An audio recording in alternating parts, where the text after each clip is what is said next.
Hello, wonderful people. Welcome back on the Action Bible Journey, this expedition where we are traveling throughout the Bible, the entire Bible, in less than 1 year. Today we have a really nice heavy read. It's day 92. There's our mountain icon because we are starting Nehemiah and we are reading from chapter 1 all the way to chapter 7. And today it's all about the broken wall and the sword in hand. And so our theme for today's reading, it is rebuilding ruins and fighting while working. Also, we can keep in the back of our heads the cliff notes, our 5-second theology as we're reading. We must build with one hand and fight with the other. So then let's read the summary together as we keep that in our minds. 13 years after Ezra returned to teach the law, we meet Nehemiah. He holds a position of immense trust as the cupbearer to King Artaxerxes in Susa. However, his comfortable life is shattered when his brother arrives from Judah with a devastating report. The wall of Jerusalem is broken down and its gates have been burned with fire. Even though the temple is standing, the city is undefended and the people live in disgrace. Nehemiah doesn't rush to fix it, he rushes to God. He sits down, weeps, fasts, and prays for days.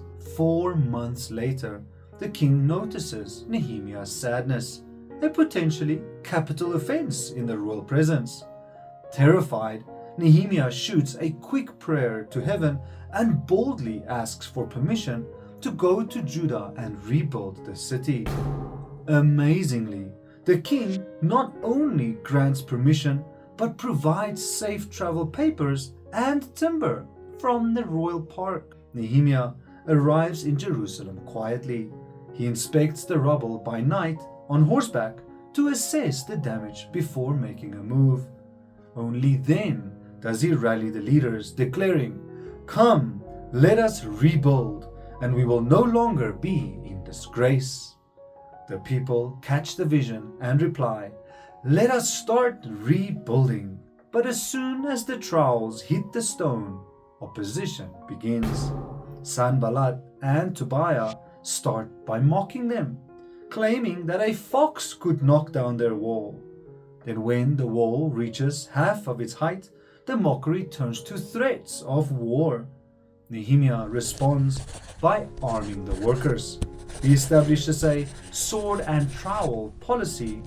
Half the men work while the other half stand guard.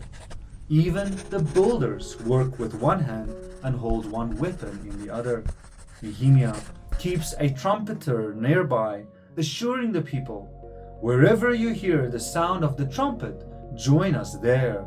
Our God will fight for us." They work from sunrise until the stars come out. And Nehemiah also confronts the rot on the inside. There's wealthy Jewish nobles that are exploiting the poor during a famine, forcing families to sell children into slavery to pay debts. Furious, Nehemiah halts construction to confront the nobles. He demands they return the land and stop charging interest, shaking out his robe to symbolize God shaking them out if they refuse. He leads by example, refusing his governor's allowance for 12 years to spare the people. The enemy tries one last psychological trick, inviting Nehemiah to a meeting to assassinate him. Nehemiah refuses with the famous message, "I am carrying on a great project and cannot go down." The wall is completed in just 52 days. When the surrounding nations see it, they lose their self-confidence, realizing this work had been done with the help of our God. Then the key verse from today's reading is from Nehemiah chapter 4, verse 14. "Remember the Lord, who is great and awesome, and fight for your families." Then now the most important part of today, it is the actionable reflection. Everyone, firstly, let's go through the audit and check ourselves, and also let's confess our love to the Lord through the prayer. Then finally, let's anchor our faith again by affirming the truth and do today's mission the bullet prayer reflex really well as we think about Nehemiah and his achievements.